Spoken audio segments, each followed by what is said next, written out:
De Belén a Emaús, pasando por Tres Cantos. Bienvenidos a nuestra parroquia Santa María, Madre de Dios. Gracias por visitarnos y darle sentido a nuestro Belén, que lo tiene en ser un instrumento para ayudar en tu oración y en la de tu familia en estos días de Navidad.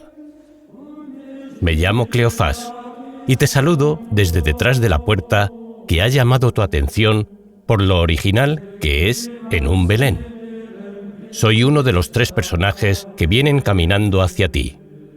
Tendrás que decidir si soy el de la derecha o el de la izquierda.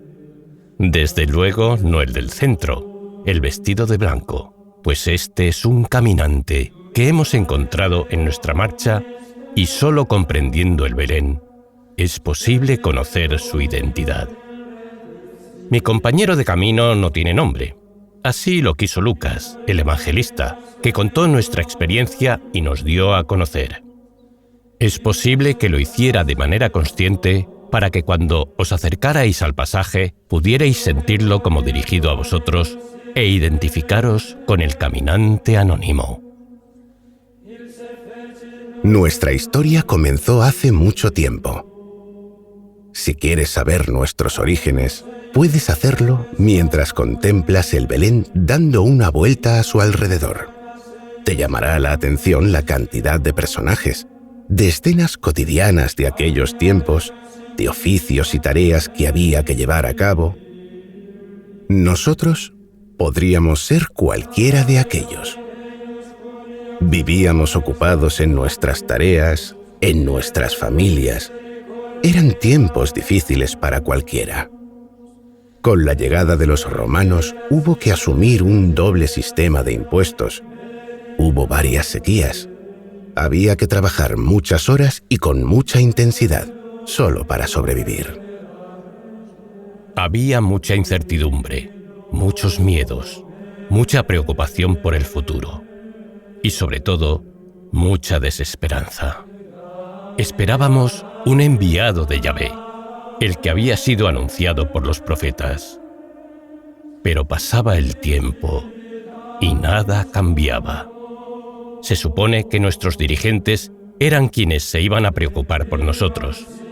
Pero ahí tenéis a Herodes, el rey de aquellos tiempos, en su castillo, al fondo del Belén, bien protegido por los soldados.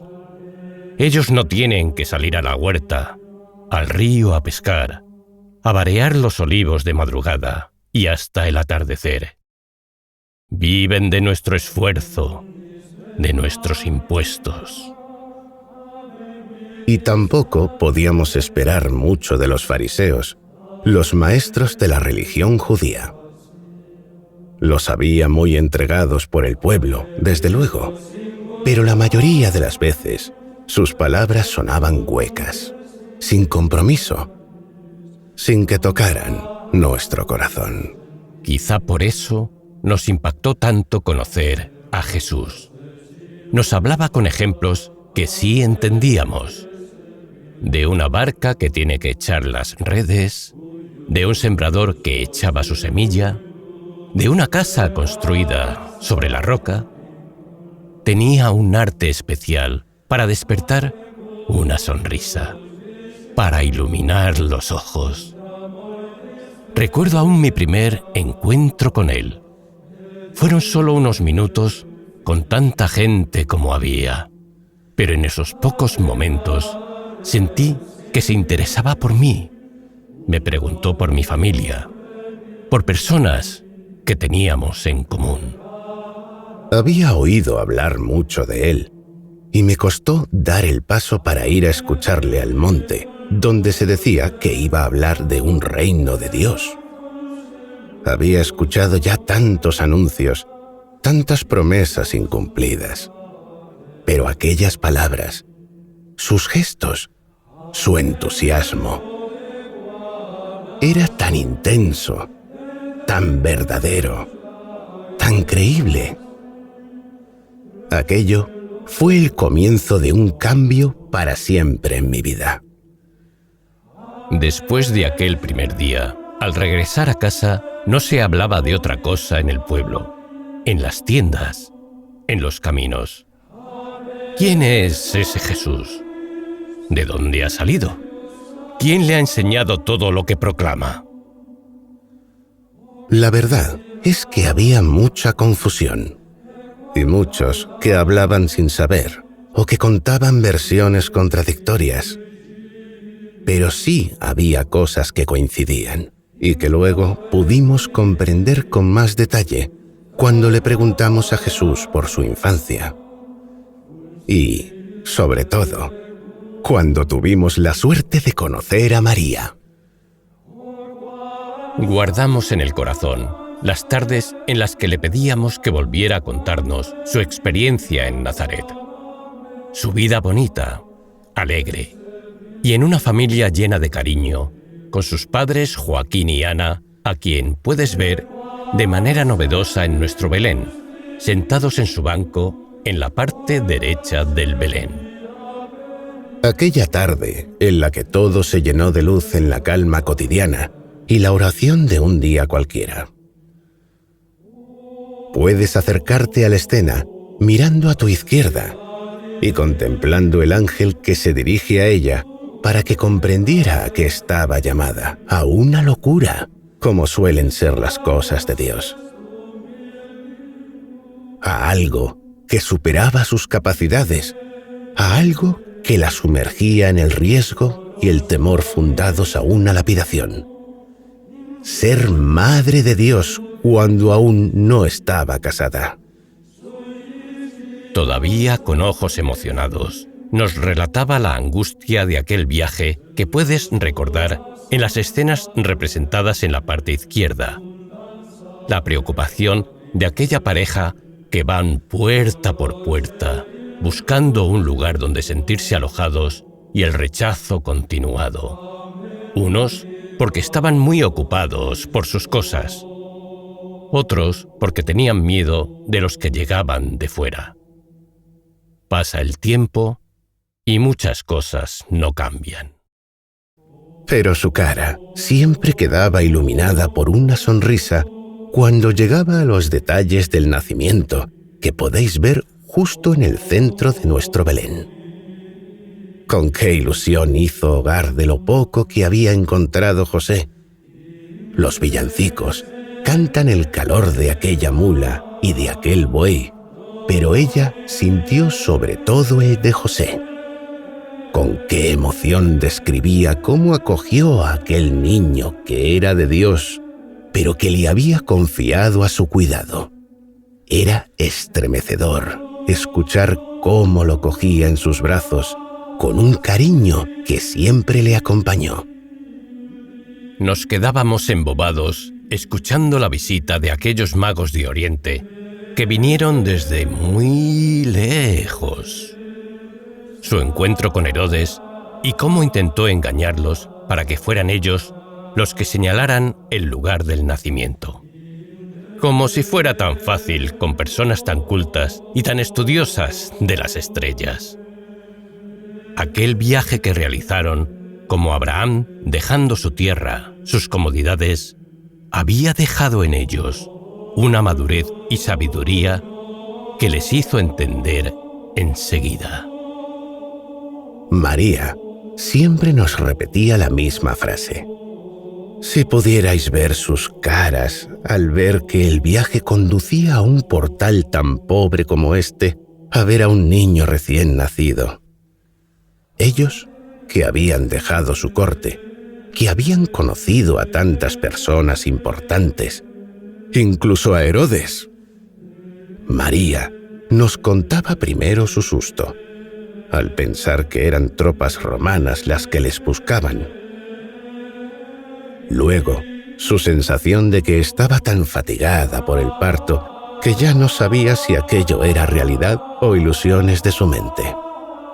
Le impresionó cómo se miraban entre ellos con dudas. Su conversación en aquella lengua extraña a unos metros del portal, mientras consultaban antiguos papiros y discutían entre ellos.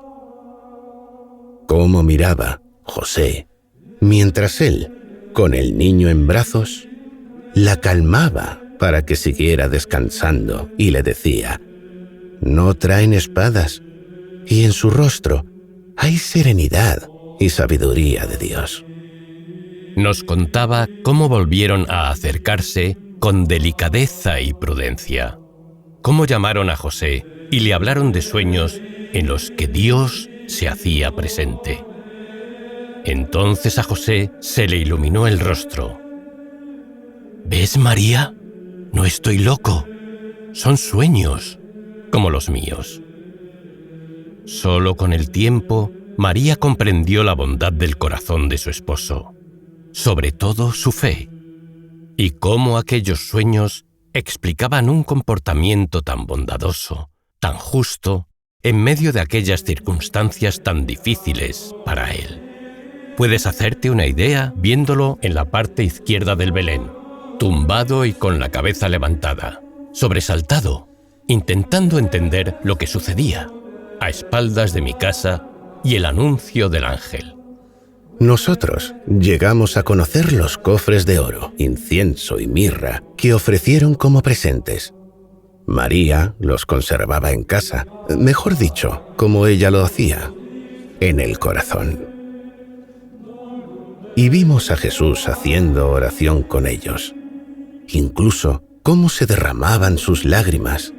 Decía que le servían para entender, para entenderse, para comprender a Dios, que con mucho esfuerzo había aceptado que estaba llamado para ser la riqueza del pueblo con sus palabras y sus gestos, el mejor de los oros, que su vida estaba llamada a la mística y la oración, que aquella mirra explicaba tantas noches en oración mientras nosotros ya no podíamos con nuestra alma, que siempre había aceptado sin dificultad la amargura de la mirra expresada en no tener una casa propia, vivir de manera itinerante, siempre con una cierta amenaza, sin saber qué sería del futuro, con tanta gente que no entendía su mensaje y que le pedía ser lo que no quería ser. Nosotros mismos le regañábamos. ¿Cómo el hijo de David se va a identificar con la amargura?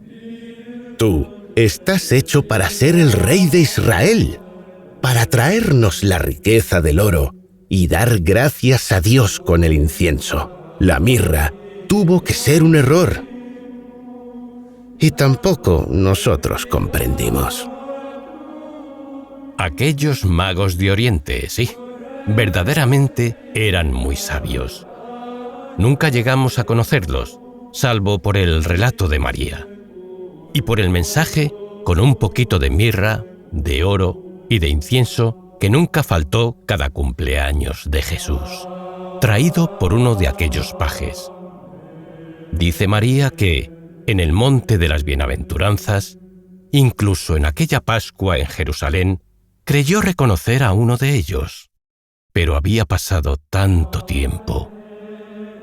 Aquella noche estaba tan fatigada que quizás solo fueran sus ilusiones, salvo por aquella sonrisa y aquel saludo tan cariñoso.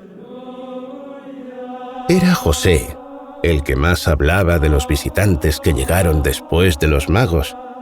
Menuda combinación. Unos jóvenes que olían a las ovejas que habían dejado durmiendo junto a sus compañeros más mayores. Al principio debieron darles miedo, decía José, quien daba gracias a Dios, porque al menos los pajes de los magos podrían defenderlos. Pero venían con lágrimas en los ojos, como si entendieran las preocupaciones de José y María. Se presentaron con tanta delicadeza, explicando que eran artesanos como ellos. Cómo, con la llegada de los romanos, no pudieron seguir pagando los impuestos. Cómo fueron vendiendo los objetos de casa para poder seguir manteniendo a su familia. Cómo tuvieron, finalmente, que vender su tienda y trabajar bajo las órdenes de un nuevo propietario que ni sabía manejar las herramientas. Luego vino la enfermedad de los hijos por la falta de comida. Uno de ellos contó cómo, desesperado, se enfrentó a los soldados, pero solo sirvió para recibir una enorme paliza y terminar escapando de la muerte. Días después, nos contó que se dedicaba a las ovejas donde nadie iba a buscarle y que, solo por las noches, regresaba a casa para dar un beso a su mujer y a sus hijos. Los primeros momentos fueron de desconcierto. Venían temerosos de haber vivido un engaño, de que se tratara de una emboscada. Pero todos habían sentido la misma presencia de Dios, la aparición de un coro de ángeles que entonaban las canciones que sus madres les habían enseñado para alabar a Dios, para darle gracias por la vida, por el descanso, por la comida de cada jornada. Todos habían visto cómo su corazón ardía en alegría y el entusiasmo de cuando eran como niños. ¿Cómo no creer en el mensaje de que el Mesías, el que traía la salvación y la libertad que anunció Isaías, Jeremías, Elías, pudiera ser verdad?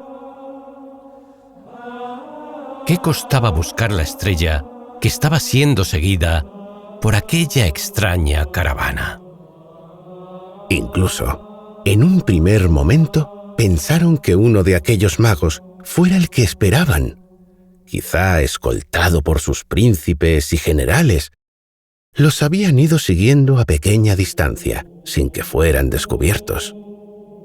José reconoció en sus palabras las dificultades de sus primos, de sus amigos, las suyas propias. Aquellos pastores eran hermanos. Con mucho cuidado les mostró al niño que portaba entre sus brazos. Uno de los pastores se quitó la pelliza de piel de oveja para cubrirlo del frío, mientras expresaba con inquietud su deseo de conocer al Mesías. A José le bastó un pequeño gesto para señalar al niño, y contempló cómo los pastores tuvieron que ir saliendo de su extrañeza, luego de su asombro, y finalmente alcanzar la sonrisa. No era lo que esperaban. Habría que esperar aún más tiempo. No era nadie poderoso, pero era uno de los suyos. Era necesario meditar en su significado, pero en cierto modo no dejaba de tener sentido. Siguieron dialogando sobre todo esto de regreso al rebaño. Escuchábamos embobados aquellos recuerdos que a nosotros nos parecían el comienzo precioso de una historia que conducía al éxito. Por eso habíamos dejado todo: nuestra casa, nuestros amigos, nuestra familia, nuestros negocios. Sería, al fin y al cabo, solo durante un corto periodo de tiempo hasta que llegara su reinado y pudiéramos ver compensadas tantas renuncias. María nos miraba con mezcla de sonrisa y de preocupación, y nos decía que no entendíamos. Y es verdad que no entendimos. Ya conoces el final. Es más de Semana Santa que de Navidades, y puede parecer una paradoja, como lo es para muchos el campo de olivos que este año os llama la atención y que fue su lugar de oración más íntimo con el Padre. Aparta de mí este cáliz, pero que no se cumpla mi voluntad, sino la tuya. Pero todo, aparentemente, al menos, terminó mal. A nuestro amigo Jesús lo mataron. No entendieron su reino, que era para los que eran como niños, para los que estaban dispuestos a vivir desde la justicia, a transformar lo que hiciera falta. Nos lo mataron. Y nosotros seguimos sin entender, decepcionados, asustados, y tomamos el viaje de vuelta, o mejor, de huida. Nos alejamos de Jerusalén para no volver.